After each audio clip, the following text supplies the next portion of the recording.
लग्नानंतर होईलच प्रेम या सिरियलमध्ये आपल्याला खूप छान आता ट्विस्ट बघायला भेटणार आहे. कारण जेव्हा नंदिनीचं अबॉर्शन होतं आणि जेव्हा जीवा ही त्यांच्या मुलाला वाढवण्यासाठी एक बाई शोधत असतो, तेव्हा त्यांना आर्या सावंत ही मुलगी भेटलेली असते आणि ती बोलते मी करू शकते. तेव्हा तो दिवस आलेला असतो की त्या दिवशी ती नंदिनी आणि जीवाचा बाळ तिच्या पोटात वाढवणार. ती बोलते फायनली आज हा दिवस आलेला आहे आणि ते सक्सेसफुल पण झालेलं आहे आणि तुमचं बाळ माझ्या पोटातही वाढत आहे. तेव्हा मी समजू शकते जेव्हा दोघांमध्ये तिसरा मेंबर येतो ना, तेव्हा किती आनंद होतो हे मी समजू शकते. आणि तेही आपलं बाळ म्हणजे कितीतरी आनंद वेगळाच असतो.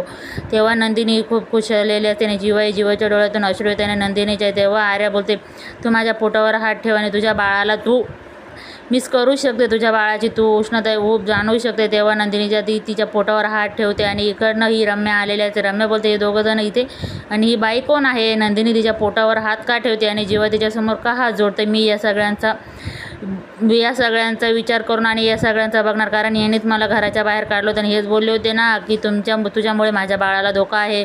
तर मी आता या सगळ्याचा पत्ता लावूनच राहणार. मलाही रम्या बोलतात ना. आणि रम्या त्या हॉस्पिटलमध्ये तिचं चेकअप करण्यासाठी आलेली असते आणि रम्याला माहीत झालेलं असतं की नंदिनी आणि जीवाचा ह्या बाईशी काहीतरी संबंध आहे. ती बोलते मी हे सगळं घरच्यांना सांगणार म्हणजे सांगणार, कारण माझ्यासोबत यांनी पंखा घेतला ना, यांना माहिती नाही मी कोण आहे ते. तेव्हा आर्या बोलते तुम्ही आता टेन्शन घेऊ नका, तुमचं बाळ माझ्या पोटामध्ये एकदम सुखरूपपणे मोठं होत आहे आणि एकदम सुखरूपपणे छान ते बाहेर आहे. तेव्हा नंदिनी बोलते तुझे खूप उपकार.